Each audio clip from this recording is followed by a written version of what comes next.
Hey everyone, welcome back to Couch Conversations with Sasha Love. I'm your host, Sasha Love, and today we're going to have a conversation about what other people think. So, I've been challenged to really think about this question because it has dominated how I've lived my life for a very long time. Always caring what people think. Will they think I'm smart enough? Will they think I'm dumb? I'm stupid? I'm an idiot? Will they think I'm impressive and intelligent and capable? Do they think I'm too big, too small, stylish, or lacking style? Do they think I'm boring? Do they think I'm pretty? I'm ugly? And the list goes on and on. I have dedicated a lot of free rent space in my brain to people, to caring about what people think about me. I wonder if you're in the same boat. Maybe you are, maybe you can relate. For those of us who sometimes find it hard to let go of that, there are some skills that I'm practicing that I want to share with you that can hopefully help you in your journey to letting go of what other people think of you. So, the first thing I want to challenge you with is understanding where this comes from. And the answer may not come overnight for you, but it's important to kind of think about where does this desire to care about what people think come from? We have to learn it from somewhere. Because oftentimes when I watch younger kids, especially toddlers, oh my goodness, toddlers, especially those 2 years old, 3 years old, and those terrible twos, they simply do things as they choose, as they please. So that makes me wonder that, well, maybe along the way, as we get older, somehow we've learned that we need to care about what other people think.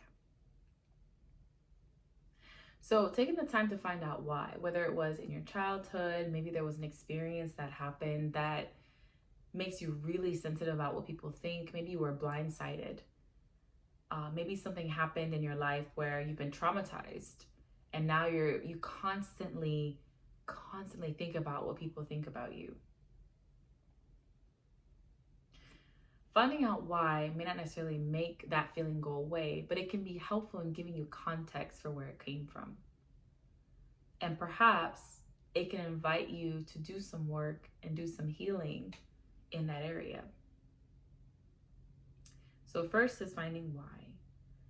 The second is redirecting your thoughts.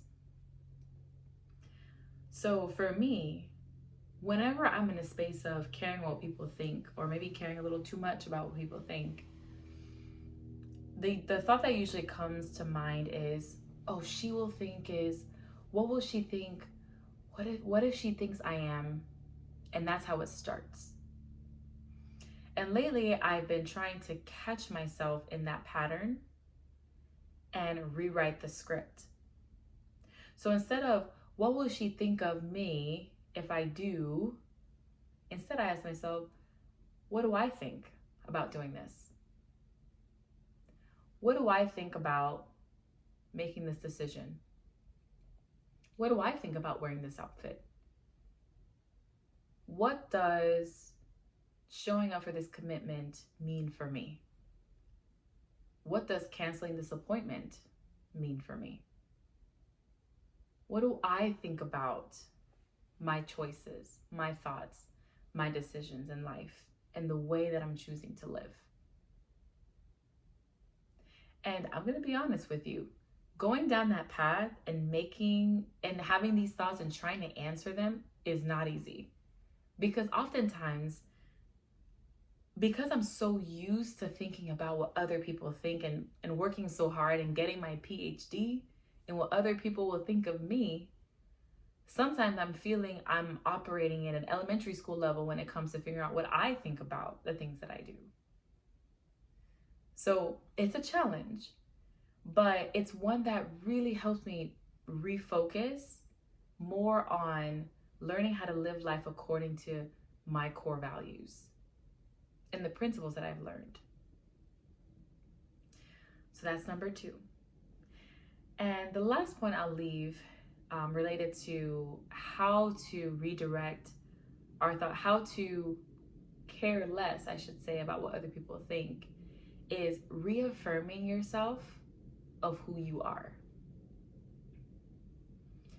Oftentimes, we give too much weight to other people for our sense of identity, our sense of self-worth, and so many other things.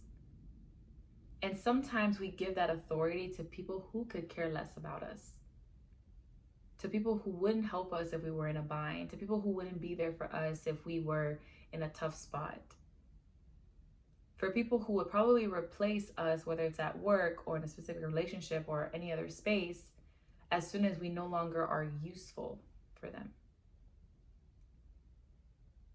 So in this journey of trying not to be, or learning how to not be so concerned about what other people think, one of the ways to help with that is reminding ourselves who we are. So let's make a quick recap. What are some ways that what are some tools that we can use, or some practices that we can put into play in our own lives to help us not care so much what other people think? Number one, finding out why we care so much in the first place. Not necessarily because the why will make us stop caring, but it'll help us get to the root of the problem and start working at the root, which will then help us to care less about what other people think in the end. Number two, ask yourself, what do I think about this choice, about this decision, about living my life a certain way? Is it in line with my core values? Is it in line with my true nature, my personality? Is it in line with what I think is important and valuable and meaningful? Is it a decision that is healthy for me and for those that I love? Is this a decision that puts me on the path that I truly believe is right for me? And the third thing is reminding yourself of who you are, how loved you are, how cherished you are, how much you matter, how much you're capable. The fact that you are inherently valuable, irrespective of what you do. In other words, you have value simply because you're you. Not because of what you've done, not because of what you have achieved, not because of the mistakes you've made, not because of your failures. You are valuable. You are important. You are loved. You are cherished. You matter. You have worth and value simply because you are you. And no matter how tempting it is to believe that someone has the authority to change that fact, no one can change that. So, what are your thoughts? Do you care a lot about what people think? What are some things that have been helpful for you to help you care less about what people think and instead just focus more on living life abundantly, on healing, on growing, on being inspired to be the best version of yourself? What are the things that you do to walk along this path of life that we each are on to being our best selves? I would love to hear your comments, either in the comment section below or through email or through my Instagram. Any way you want to reach out, I would love to hear from you. And until next time, take care.